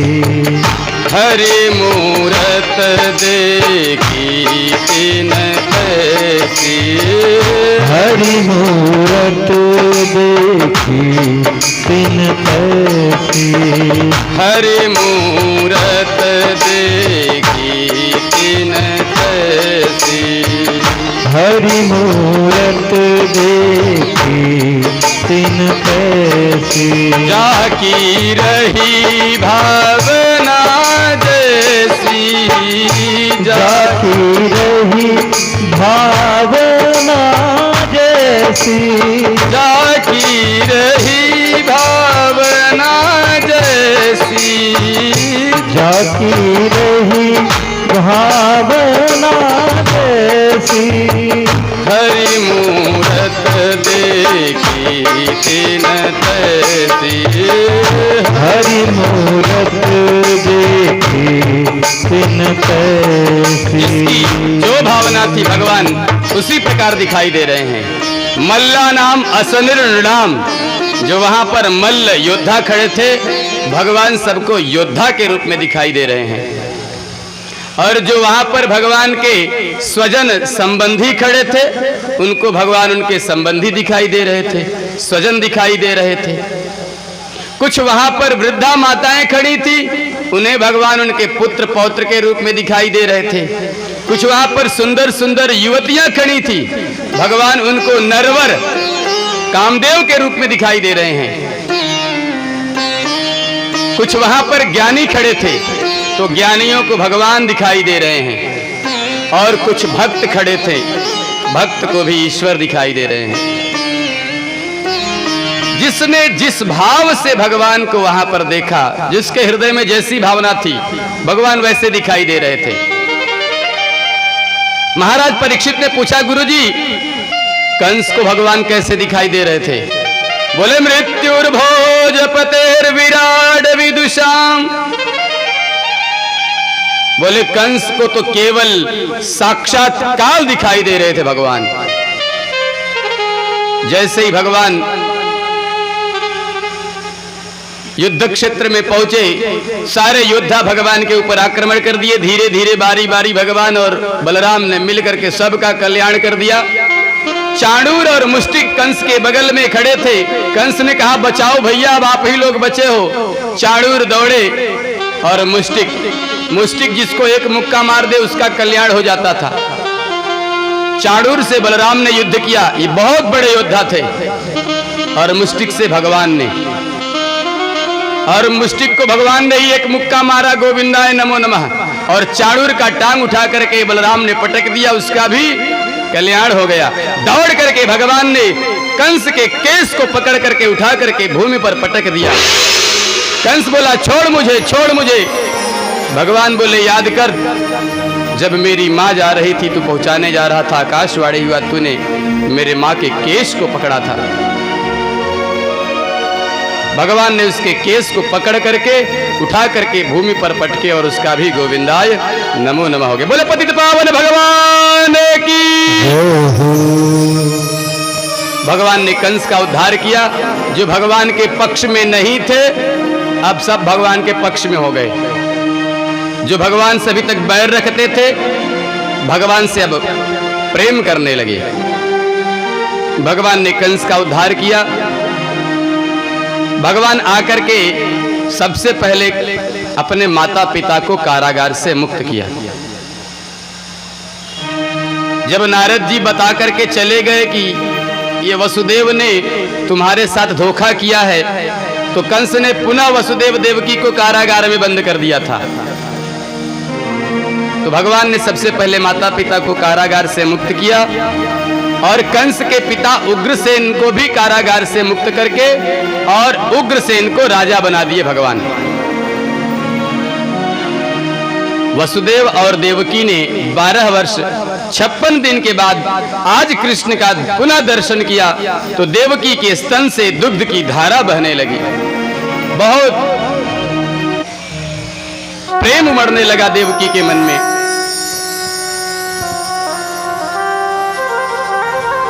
भगवान बहुत प्रसन्न हुए। धीरे धीरे समय बीतने लगा। कंस के पिता को भगवान ने राजा बनाया और स्वयं युवराज बने।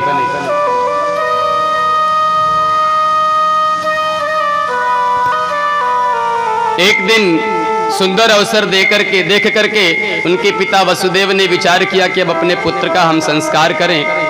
तो बलराम और कृष्ण का यज्ञोपवीत संस्कार करके इनको गुरु के यहाँ पढ़ने के लिए भेजते हैं। भगवान कृष्ण तो सब पढ़े लिखे हैं, दुनिया को पढ़ाते हैं, उन्हें कौन पढ़ाएगा, परंतु लीला करनी है। तो सांदीपनी के आश्रम में उज्जैन में है, आकर के यहाँ पर भगवान स्वाध्याय करते हैं, अध्ययन करते हैं। यहाँ पर भगवान की मित्रता होती है श्री दामा जी से। भगवान ने सुंदर लीला यहाँ पर की और गुरु के यहाँ सब शास्त्र पढ़े, केवल शास्त्र नहीं पढ़े, शस्त्र भी पढ़े। सरहस्यम धनुर्वेदम, वेद वेदांत उपनिषद और धनुर्विद्या भगवान ने सीखा। भगवान ने कहा कि गुरुजी से कि गुरु दक्षिणा देना चाहते हैं। सांदीपनी मुनि ने कहा मुझे कुछ नहीं चाहिए। बोले नहीं, आपके यहाँ हम शिक्षा लिए हैं। बोले अपनी गुरु माँ से पूछ लो। तो गुरु माँ के पास जब भगवान गए तो माँ रोने लगी। क्या बात है मैया? तो गुरु माँ बोली मेरा भी बेटा तुम्हारे जैसा ही होता यदि जीवित रहता तो। भगवान बोले क्या बात है? बोले छोटा सा था, खेलने गया था, समुद्र में डूब गया।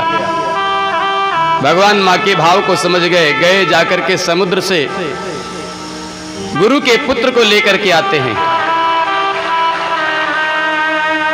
और गुरु दक्षिणा के रूप में पुत्र को देकर के भगवान पुनः मथुरापुरी में वापस आते हैं। कंस की दो पत्नियां हमने आपको बताया था, अस्ति और प्राप्ति, जो जरासंध की पुत्री हैं। जरासंध बहुत पहलवान है, बहुत बलवान है, उसके जैसा शक्तिशाली राजा कोई नहीं है।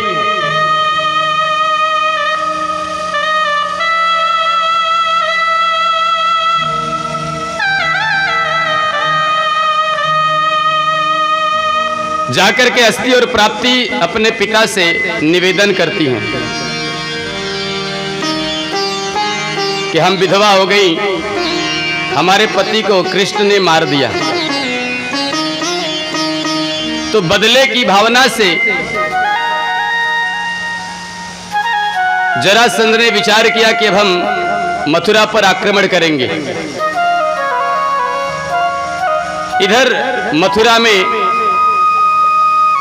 भगवान श्री कृष्ण बड़े शांति से रहने लगे।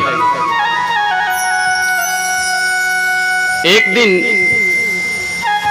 भगवान के मित्र है उद्धव, भगवान अपने शयन कक्ष में सुबह उठ करके थोड़ा दुखी थे, चिंतित थे। तो मैया भोजन लेकर के आई,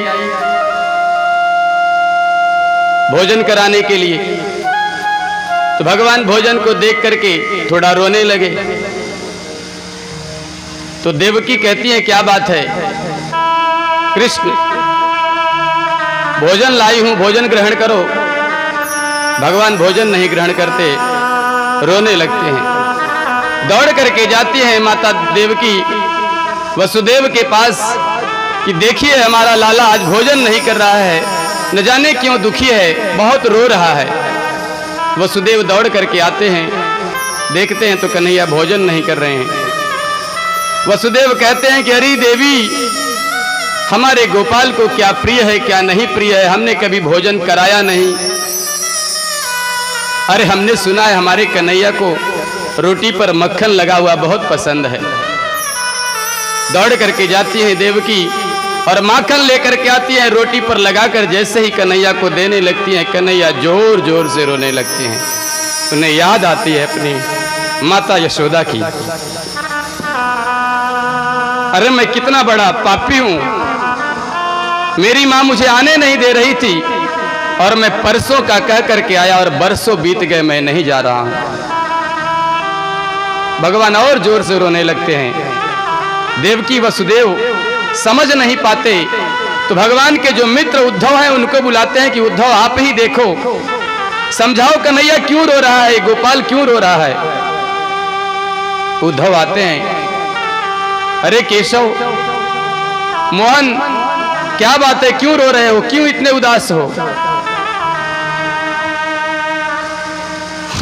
कन्हैया उद्धव को अपने हृदय से लगा लेते हैं और जोर जोर से रोने लगते हैं। कहते हैं उधो मोहि ब्रज बिसरत नाही, हे उद्धव, मुझे ब्रज नहीं भूलता, मैं चाह करके भी ब्रज को भूल नहीं पा रहा हूं। जोर जोर से रोने लगते हैं।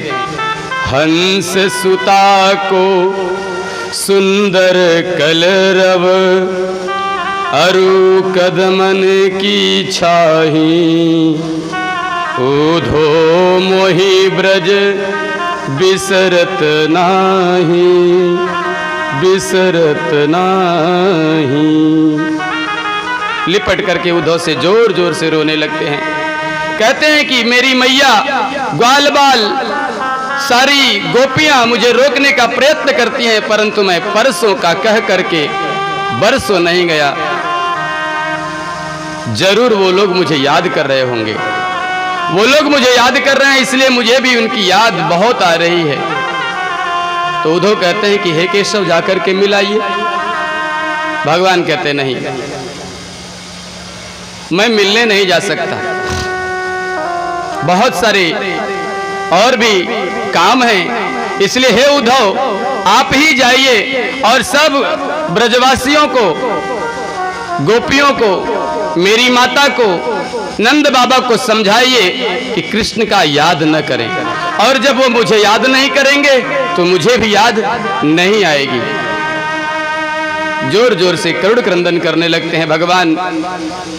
उद्धव कहते हैं आज आपको याद आ रही है तो मुझे भेज रहे हैं। ठीक है, अभी जाता हूं। उद्धव बहुत विद्वान हैं। भगवान कहते हैं कि आप बहुत पढ़े लिखे हैं, विद्वान हैं, सूर्य के शिष्य हैं, बृहस्पति के शिष्य हैं। आप जाएंगे, समझाएंगे तो निश्चित हमारे माता पिता, गोपी गोपाल सब समझ जाएंगे। उद्धव कहते हैं कि ठीक है, गोविंद जाता हूं। उद्धव जाने लगते हैं तो गोविंद ने कहा,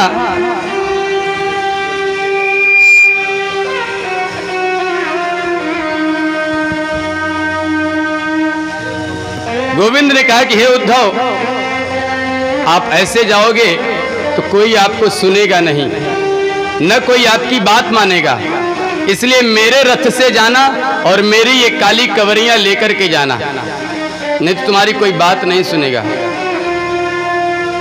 उद्धव भगवान से विदा लेकर के और ब्रजमंडल की तरफ चल देते हैं, भगवान के रथ पर बैठ करके और भगवान की काली कवरियां लेकर के। आइए हम लोग व्रज में चलते हैं। ये तो मथुरा की कथा हम लोगों ने सुनी। जिस दिन से भगवान ब्रज को छोड़ करके गए हैं, ब्रज की स्थिति कैसी है। भगवान सारे सखाओं से बोले थे कि आप लोग जाइए, हम बस परसों आ जाएंगे, और गोपियों से भी यही बोले थे कि परसों आ जाएंगे। माता यशोदा से भी परसों की बात बोल करके आए थे, और आज बरसों बीत गए, भगवान नहीं आए। तो गोपगणों का काम क्या था? ये जो भगवान के सखा थे, भगवान ने कहा था परसों आऊंगा, तो करते क्या थे ये छोटे छोटे बाल गोपाल कन्हैया के सखा? जब ये सुबह उठते तो उठ करके तुरंत उस रास्ते पर जाकर के बैठ जाते जो रास्ता मथुरा से वृंदावन में आता था, कि मेरा कन्हैया बोला है कि मैं परसों आऊंगा, तो वो आ रहा होगा, उसे रास्ते में मिलेंगे। सारे कृष्ण के सखा उठ करके उसी रास्ते पर जाकर के बैठ जाते कि कन्हैया आएगा, और सुबह के बैठे बैठे शाम हो जाता। जब कन्हैया नहीं आता तो लटका हुआ छोटा सा मुंह लेकर के घर में आते और बोलते, मैया आज भी कन्हैया नहीं आयो। सारी गोपियां भगवान की प्रतीक्षा कर रही हैं, मैया यशोदा भगवान की प्रतीक्षा कर रही है कि परसों का कहकर कन्हैया गया है, आ रहा होगा। ये सारे ग्वाल बाल प्रतिदिन सुबह उठते और जाकर के उस मार्ग पर बैठ जाते जहां से कन्हैया, मथुरा से आने वाला जो मार्ग है। आज उद्धव भगवान के रथ पर बैठ करके आ रहे हैं, और सारे कन्हैया के सखा उसी मार्ग में बैठे हैं, रास्ते में बैठे हैं, कृष्ण की प्रतीक्षा कर रहे हैं। जैसे शबरी ने भगवान राम की प्रतीक्षा की, वैसे ही सारी गोपियां, सारे ग्वाल भगवान की प्रतीक्षा कर रही हैं। तो जैसे ही रथ आने लगा तो भगवान के जो सखा मार्ग में बैठे थे तो रथ को देख करके बहुत प्रसन्न हो गए। आए गए कन्हैया आए गए। सारे ग्वाल बाल उस रथ के तरफ दौड़ने लगते हैं। तो कन्हैया का एक सखा है मधुमंगल, वो नहीं दौड़ कर जाता। तो एक सखा ने पूछा, रे मधुमंगल तू नहीं चलेगा? देख कन्हैया आ गया। बोला मैं नहीं जाऊंगा, अब मैं उससे रुष्ट हो गया हूं। परसों का कह करके गया था, बरसों बीत गया, अब आ रहा है। अब वो आएगा और मुझे मनाएगा और फिर कभी नहीं जाने की बात जब कहेगा, वचन देगा कि वापस कभी नहीं जाऊंगा, तब मैं उससे बात करूंगा, नहीं मैं रुष्ट हो गया हूं। और एक झाड़ी में जाकर के छिप करके बैठ गया। सारे ग्वाल बाल दौड़ करके चले गए। जब सारे ग्वाल बाल चले गए तो ये छिपा हुआ जो कृष्ण का सखा मधुमंगल था, इसने मन में विचार किया, अरे पहले चल करके कन्हैया का दर्शन कर लूं, रुष्ट तो बाद में कभी फिर हो जाऊंगा। नहीं रहा गया उससे और निकल करके झाड़ी से दौड़ पड़ा उस रथ की तरफ। सारे ग्वाल बाल जब दौड़ करके उस रथ के पास आते हैं और रथ के पास आकर के खड़े हो गए और फिर विचार करने लगे कि क्या बात है, हम लोग रथ के पास आ गए, कन्हैया नहीं है क्या? मन में संशय हो गया। अगर कन्हैया होता तो जैसे हम दौड़ करके आए हैं, वो भी कूद करके रथ से दौड़ करके आता और हमें अपने गले से लगा लेता। लगता है कन्हैया नहीं है। एक ग्वाल ऊपर चढ़ गया और पर्दा खोल करके रथ का देखा तो उस पे कन्हैया नहीं है, कोई और है। धड़ाम से सब ग्वाल बाल नीचे गिर गए, बेहोश हो गए। उद्धव रथ से नीचे उतरे, बोले सुनिए, मैं उद्धव मथुरापुरी से आया हूं, मथुरा का मैं महामंत्री हूं। श्री कृष्ण ने मुझे यहां भेजा है और मुझे नंद के घर जाना है। क्या आप लोग मुझे नंद के घर का रास्ता बता सकते हैं? धीरे धीरे जब ग्वाल बाल होश में आए, बोले बाहरे कन्हैया, परसों का कहकर बरसों तक नहीं आया और आज तुझे आना चाहिए था तो अपने सखा को भेजा है, अपने महामंत्री को भेजा है। उद्धव ने कहा कि मैं कृष्ण का महामंत्री हूं, उन्हें सबकी याद आ रही है, इसलिए मैं सबसे मिलने के लिए आया हूं। कन्हैया के सखा कहते, बारे कन्हैया, आज याद आ रही है तो अपने मित्र को भेजा है। उद्धव ने कहा मुझे रास्ता बताइए, नंद के यहां जाना है, यशोदा मैया के पास जाना है। तो एक ग्वाल ने कहा कि हे उद्धव, अब यशोदा के घर का कोई रास्ता नहीं पूछता, क्योंकि रास्ता अब एकदम साफ है। बोले क्या मतलब? बोले जो बगल से नाली बह रही है, देख रहे हो, पनारा बह रहा है। बोले हाँ। बोले इसको पकड़ करके आप चले जाइए, सीधा आप यशोदा के महल में पहुंच जाएंगे। अरे ये कोई साधारण नाली नहीं है, ये कोई साधारण पनारा नहीं है, ये माता यशोदा, नंद बाबा, हजारों गोपियां, हजारों गायें दिन रात रोती हैं, उन्हीं के आंसू के पनारे बह रहे हैं। आप इसी को पकड़ करके चले जाइए, सीधा नंद भवन पहुंच जाएंगे। उद्धव वहां से आगे बढ़ते हैं, नंद भवन पहुंचते हैं, नंद बाबा को प्रणाम करते हैं और कहते हैं कि मैं मथुरा से आया हूं, मुझे श्री कृष्ण ने भेजा है, मैं उनका महामंत्री हूं। बोलिए क्या बात है? उन्हें बहुत याद आती है, इसलिए उन्होंने भेजा है।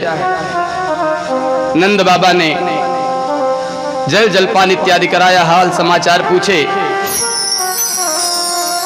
मेरा कन्हैया कैसा है?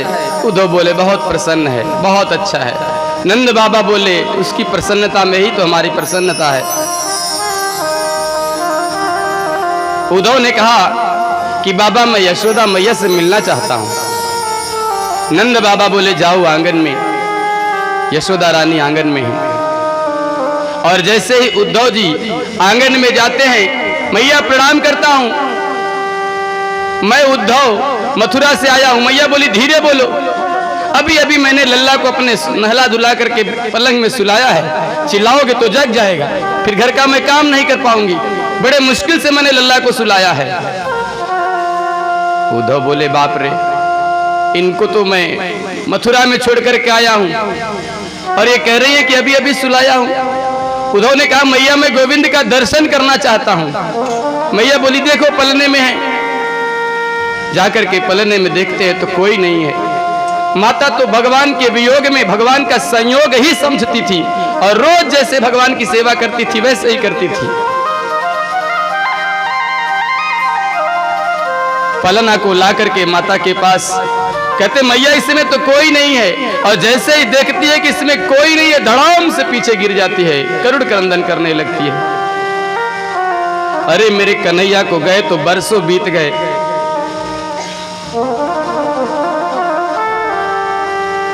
बताओ मेरा कन्हैया कैसा है? मैया तेरा कन्हैया बहुत प्रसन्न है। बोले जब मेरा कन्हैया मेरे पास था ऐसे ही बहुत प्रसन्न रहता था। फिर कन्हैया की बहुत सारी कथाएं माता यशोदा उद्धव को सुनाती हैं। कहती मेरा कन्हैया मेरे साथ रहता था, बहुत खेलता था, बहुत प्रसन्न रहता था, कभी कभी नाराज हो जाता था। तो यदि मथुरा में जब कन्हैया मेरा नाराज होता है, रुष्ट होता है तो कैसे मानता है? उद्धव कहते हैं कि वो कभी नाराज होते ही नहीं, वहां कभी रुष्ट होते ही नहीं। जितना प्रेम माता यशोदा करती थी कन्हैया से, उतना प्रेम देवकी ने भी नहीं कहा, कभी नहीं किया।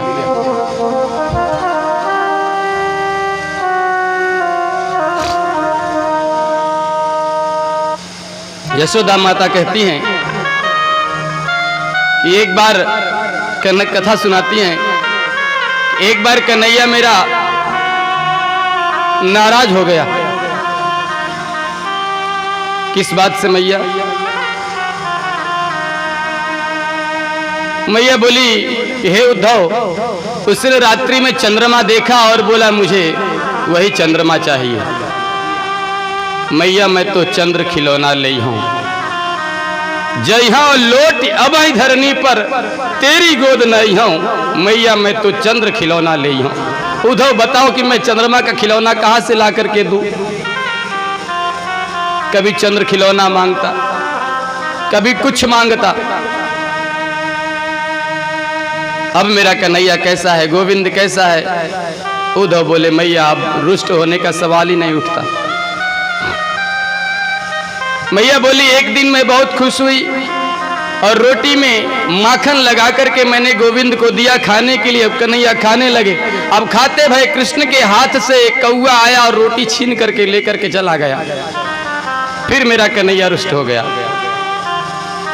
बोला मुझे वही रोटी चाहिए। क्यों मेरे हाथ से कौआ लेकर के गया छीन करके? मैया बोली मैं दूसरी रोटी दे देती हूं।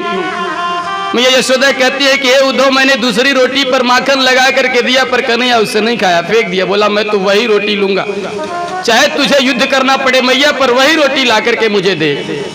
अब बताओ मैं कैसे दूं वही रोटी? सूरदास जी कहते हैं काग के भाग को का कहिए, हरि हाथ सुले गयो माखन रोटी। वो कौवा भी कितना भाग्यशाली है। बहुत सारी कथाएं माता यशोदा कहती हैं उद्धव से।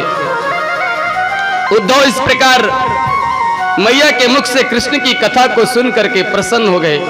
बहुत बड़े विद्वान थे, आए थे मैया को समझाने के लिए कि मैया तू कन्हैया की याद मत कर, तू याद करती है इसलिए कन्हैया को भी याद आती है तू, लेकिन वो बात अब नहीं कह पा रहे हैं। हृदय में वो सामर्थ्य ही नहीं आ पा रहा है कि मैं मैया से कैसे कहूं कि मैया तू गोविंद को याद मत कर। अरे जिसने छोटे से लेकर के 12 वर्ष 56 दिन तक कन्हैया को एक सेकंड अपने नेत्रों से दूर नहीं किया हो, उससे कैसे कहें? फिर भी किसी तरह से हिम्मत जुटाते हैं और कहते हैं कि मैया कन्हैया को भी तेरी बहुत याद आती है। मैया बोली अगर उसे याद आती मैं तो जरूर मिलने आता, उसे मैं नहीं याद आती। बहुत सारी बातें करते हैं उद्धव जी और फिर कहते हैं मैया मुझे गोपियों से मिलना है। गोपियों के लिए कृष्ण ने पत्र लिख करके दिया था। उद्धव गोपियों के पास जाते हैं। इधर गोपियों का भी प्रतिदिन का नियम था कुंज वन में आकर के बैठ जाना और कृष्ण की प्रतीक्षा करना और आपस में अपने अपने विषय में बातें करना। उद्धव पहुंचे गोपियों के पास, थोड़ी दूर पर है। गोपियां आपस में कुछ वार्तालाप कर रही थी और उद्धव बड़े ध्यान से सुन रहे थे। एक गोपी अपने स्वप्न के बारे में बता रही थी गोपी से। बोली, आज मैंने स्वप्न में कन्हैया को देखा। मेरे घर में आया, मैं दूध दूह रही थी। अब दूध दूहते समय बछड़े को थोड़ा थोड़ा दूर बांध देते हैं। कन्हैया आया और मेरे बछड़े को खोल दिया। मैं दूध दूह ही नहीं पाई, सब बिगड़ गया। दूसरी सखी कहती है, अरे मैंने स्वप्न देखा, मेरे बच्चे को कन्हैया चींटी काट करके भाग गया।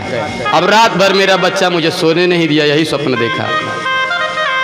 गोपियां आपस में एक दूसरे से अपने अपने स्वप्न की चर्चा करती हैं।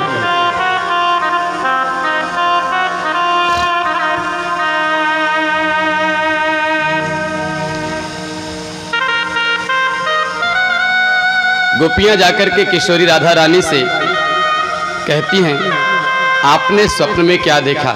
हम लोग तो अपने अपने स्वप्न की बातें करती हैं, आपने स्वप्न में क्या देखा? किशोरी राधा रानी ने जो कहा सुन करके सारी गोपियां दंग रह गई। कहती हैं किशोरी राधा रानी, अरे सखियां, तुम लोग बहुत भाग्यशालिनी हो जो तुम लोग स्वप्न देखती हो। स्वप्न कब आता है? जब हम सोते हैं। तो किशोरी कहती हैं कि तुम लोग सोती हो, तुम्हें स्वप्न आता है, तुम लोग बहुत भाग्यशालिनी हो। मैं तो बहुत अभागिन हूं, मुझे निद्रा ही नहीं आती, तो स्वप्न कहां से देखूं? तुम लोग तो स्वप्न देख करके प्रसन्न होती हो, मुझे तो स्वप्न भी नहीं दिखाई पड़ता।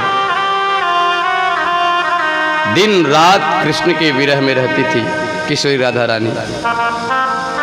सुन करके उद्धव दंग रह गए। तब तक एक भौरा वहां से उड़ता हुआ आता है और एक फूल के ऊपर बैठ करके उसके रस को चूस करके उड़ने लगता है। एक गोपी यहाँ पर गीत गाती है, इसे सुखदेव जी ने भ्रमर गीत के नाम से कहा है। मधुपकी तव बंधो मास्पृशांघिं सपत्न्या कुच विलुलित माला कुंकुमाश्रूर्भिनः वहतु मधुपतिस्तन मानिनीनां प्रसादं यदु सदसि विडम्ब्यं यस्य दूत समीद्री। एक गोपी कहती है कि जैसे ये भौरा है ना, ऐसे ही कन्हैया भी है। जैसे ये भौरा आया और पुष्प पर बैठ करके इसके रस को चुन करके उड़ गया, चुनने से पहले जैसे इसका संबंध उस पुष्प के साथ हो और आकर के बैठ करके रस को पिया, और पीने के बाद जैसे इसका कोई संबंध ही न हो, छोड़ करके फूल को उड़ गया। कन्हैया भी उसी प्रकार है, बहुत कठोर है, बहुत सुंदर